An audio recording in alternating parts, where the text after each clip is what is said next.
So this right here is the car I took to Rockton last year, and then I rented it to a buddy who ran it in, I think, Sparrow Lake.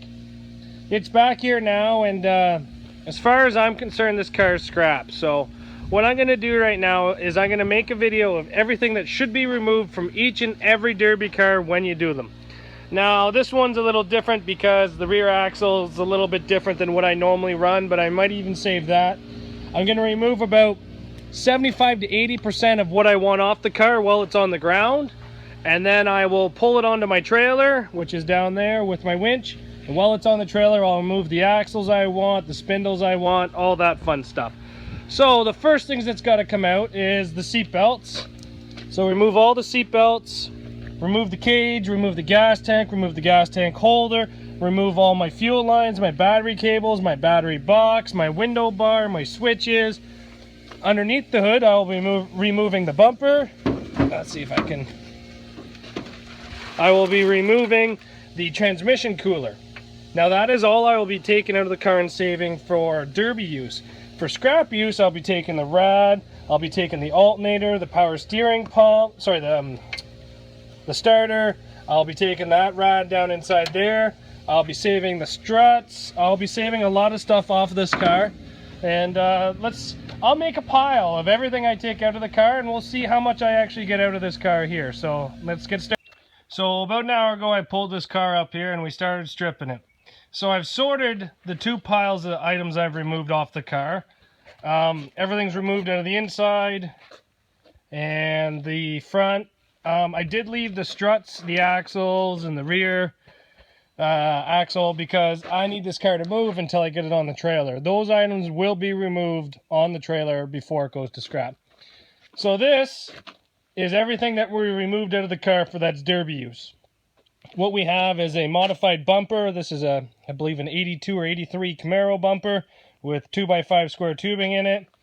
We got our post-to-post plus gas tank protector, airbags, and which turned into be gas tank covers and battery covers. We saved as many seatbelts as we could out of the car, which is including the doors and the ones that were holding the doors shut. We got the gas tank holder. We got the big plates that were holding the door shut with the cage. We got the battery box, transmission cooler. That's for the battery box to hold the battery in. All the wiring for the fuel pump. That right there is my remote rad filler. So if you blow a rad, you can just put that in line to fill it. We got a gas tank, all of the lines, and we also have the unistrut that we use for the front window bar. Now all this stuff here can be reused again, and it saves you from building it again or buying it again or anything like that. And now at the front of the car, we have the scrap stuff. This is the stuff that will get you the money at the scrapper. You got the wiring harness, you got the alternator, you got the starter, you got the AC pump, and you have the rad.